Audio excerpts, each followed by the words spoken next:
Hi, and thanks for stopping by to view our outdoor weekend projects. The main focus of this video was to rubberize our shingled roof, but there were a couple of other projects my wife wanted to complete since we were able to buy all the materials at once. Manufactured home living is a big thing here in South Florida. However, so are tropical storms and hurricanes. The roof of my home was replaced in 2005, but since I've moved here, I've been through 2 hurricanes, 2 tropical storms, and a few bad storms where wind gusts exceeded 45 or 50 miles an hour. During the summer and fall months, rain here is consistent. As a matter of fact, it's raining now as I make this video.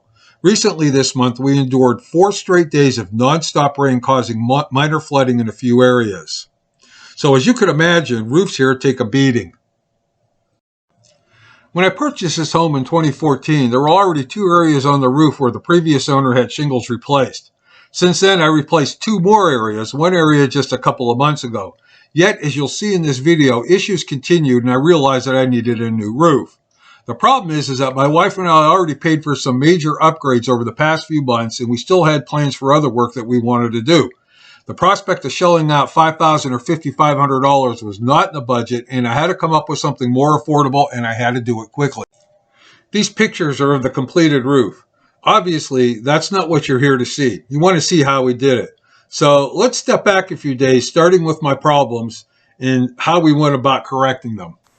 So let's start with the problems here, and this is the first problem that I encountered. This happened after a very, very bad storm that we had. Right around, I'm going to say about maybe 8 weeks ago. I did replace the shingles in this particular area, but obviously the problems just continued, so let's move on. So after fixing that particular problem in the living room, all of a sudden now, about 3 weeks ago, we had 4 days of torrential downpour. I mean straight, no break at all. And right there, okay, is where it started, and unfortunately there was nothing I can do until the rain stopped, and you can see that it just continued. This is my bathroom, by the way, and it just continued all the way around there. And I did eventually get out there to repair it, and I'll show that coming up shortly. And along that same wall in my bedroom, I got a spot there, and I got a spot there. And if you notice, all of these leaks are along the eave of the house. This is because what happens is the winds pick up the shingles along the eaves, the water gets inside, and this is what happens. So eventually I just said, enough is enough. I got to come up with a different solution here. Always nice to have a wife who doesn't mind getting her hands dirty. This area out around the air conditioner, Lily did all by herself. I mean, she mapped it out on paper. Measured it, told me what materials she needed. All I did was pay for it. I did absolutely no work on this. This was all her. The first thing that you're going to need to buy at about $11.50 a gallon is the Black Jack roof cement. This is used to make repairs to some of your shingles before you start the rubberizing process. I believe the best stuff you could buy is the silicone-based material, but at $250 for 5 gallons, this Rubber Coat 57 at $50 for 5 gallons is a much better alternative. All of this is available from Lowe's. This does have a 250 square foot coverage area per 5 gallons, and the cure time is about 12 days. Yes, I did store all the cans upside down, and you'll find out why very shortly. So over here is the section I think the water was getting into the bathroom, and I think it was right around this vent pipe, but because of the fact I wasn't sure, what I did is I lifted all the shingles around that vent pipe and then cemented them all back down. Around the vent pipe I put a layer of cement in there, and then my wife, she cut a piece of flashing that fit around there perfectly, so then I put the flashing down on top and put another layer of cement down. Since I did this particular work, it hasn't leaked at all, and it took about 3 or 4 days for this particular part to fully cure. So the first thing you need to do is to check for loose shingles, especially around the eaves here, because typically this is where your water is going to get in. You can see that all of these are going to need some attention. And what we did is we took a small section and just walked around and see what needed to be cemented down, and then we marked it off with blue chalk. So the best way to do this is to actually just pull the whole tab up, get underneath it, and you can see where the nails are exposed there. And Lily's going to take some cement.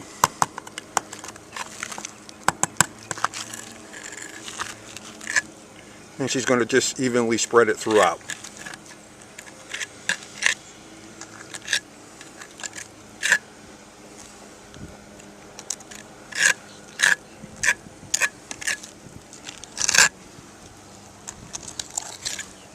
You can make pause. What? Make pause. Pause. Make pounds. Pause. Stop camera and... Oh, make pause. Oh, okay. Say that again? What is it? It's like chocolate on my pie. Okay, so now you can see Lily has that coated. Now she's just going to push the shingle back, put some pressure on it,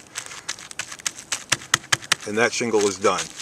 Oh, by the way, if you get any of this stuff on your skin, my wife found out the easiest way to get it off is to use cooking oil. That's right, Wesson, Crisco, okay? It comes right off your skin with no irritation whatsoever.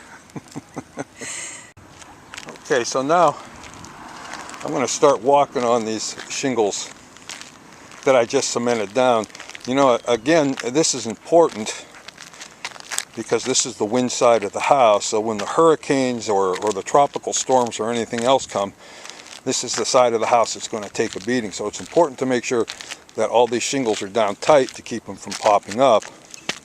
The rubber coating that we're using, it's a waterproof sealant. It's not really an adhesive, and this is why this is important to do this, because this roof cement is actually more of an adhesive and it will dry hard. We really didn't use any more than like 1.5 gallons of this stuff on the entire roof. Another use for this roof cement is that you could go ahead and fill in any type of cracking or small damage on any of the tabs. As you can see, I did that on a few of the shingles on the other side of the house. Alright, so not only does this stuff smell really, really bad, come in a little closer, honey, but you got to mix it up really good, because you can see that everything just settles to the bottom on here. And this is why I turned the cans upside down, was to help this stuff loosen up from the bottom to make it easier to mix. So now I'm going to go ahead and mix this just using the power drill and the mixer. Okay, so you can see now I got the consistency very, very smooth on this. And what I'm going to do now is I'm going to put this into separate containers. We're going to use 2 separate containers. This way it's easier to take up to the roof. Otherwise, these cans are very, very heavy. They got to weigh upwards of 45, 50 pounds a piece, believe it or not. So by putting it in separate buckets, at least we'll be able to spread the buckets out to the different areas that we're working on. So we'll check on Lily over here and see how she's doing. As you can see, this goes on very easily with a brush.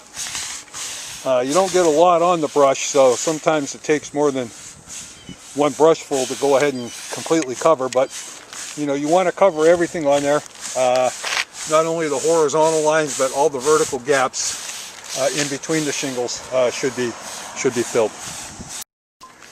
See that? Easy enough that even a small woman can do it. So I'm working on the south side, or the wind side of the house, and as you can see along these eaves here, I make sure that they're very well sealed, so I'll go over them twice. This stuff, it dries very quickly. I mean, you can see some of this area is already dried and it hasn't even been 15 or 20 minutes, so it's easy to go back and apply a second coat around these rough areas if you wanted to. So this is all we've done for Friday. We were up here for about, maybe an hour and a half. So it's getting up around noontime, getting a little too hot to work up here. Lily and I, we did finish up a 3rd can, which is half the amount that we bought. We just have a small amount left on the wind side of the home. This particular side of the home is actually 10 feet longer, and you can see we still have quite a bit to go on this side, but I think I measured correctly, and those last 3 cans we have should finish the job. So we'll be back later this afternoon when it starts to cool down. Yeah, Lily wanted me to show you that when we take a break, she actually puts these brooms into large plastic bags to keep the stuff from hardening on them. It makes a big difference, otherwise if it gets too hard, you'll have to throw them out and get a new one. I want it spotless, like new. You hear me? Yeah. Yeah. Yeah, take a look how quickly the weather changes around here.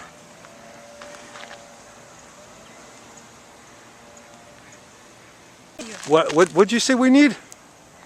Show me. We need cement. Cement where? Show me which one. Oh yeah. Yeah. Oh yeah. Lily found some that we missed.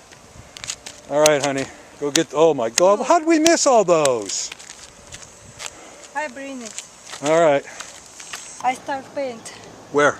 There. Okay. And then what do you want to do here? Yes. What do you want to do here? You take cement. Okay. Alright. So Lily discovered a whole area of shingles that apparently I didn't inspect prior to starting. So she's going to go continue to rubberize the roof over there, and I'm going to go ahead and start tacking this down as soon as the sealant around here starts to dry a little bit. Yeah, so now I'm going to start pressing down on all these shingles that Lily found here. You finding anything else? No, it's okay. Do you look over here?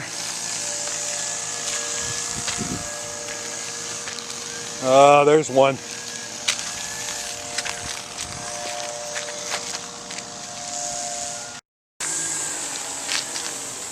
How those look? Those good? Yeah. You fix it. Yeah, I fixed that. I did a repair there. Lilia, you want to mix up another bucket? I think so. You want to do another one? Yes.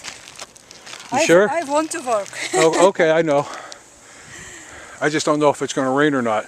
All right, well, we're going to go ahead and mix up our 4th bucket. Yeah, close that. Oh, here's a woman that could spend hours up on the roof, come in the house, take a quick shower, and have dinner all prepared for us. What do we have in there? Pork, mashed potatoes, and corn, and sauce. Oh, good. And well, my wife taking the initiative to cut another piece of vinyl to use as some skirting here under the carport. Look at that. It's perfect.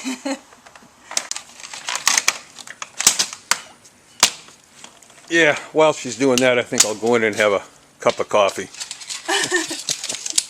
No vodka today. No vodka today. Be careful. I am. Do you think you could do this by yourself, or do you need my help? No, I can do it. You sure? Yeah. All right. I'll be out in a little bit. Well, here it is, Sunday morning. This is the last day of our roof work. We got just a little bit to go here. Probably less than an hour's worth of work left on this roof. Well, everything looked like it came out pretty good. I'll wait a couple of weeks and come back up here and do an inspection just to check. Make sure everything is holding up like it's supposed to. So that's going to conclude. I want to clean what? My shed. What'd you say? I want to clean my shed. Okay, you could clean the shed. Hey. Well, I guess our projects aren't over for the weekend. So besides the shed cleaning, that's going to conclude our Friday, Saturday, and Sunday work project for outdoors here. Thank you so much for watching.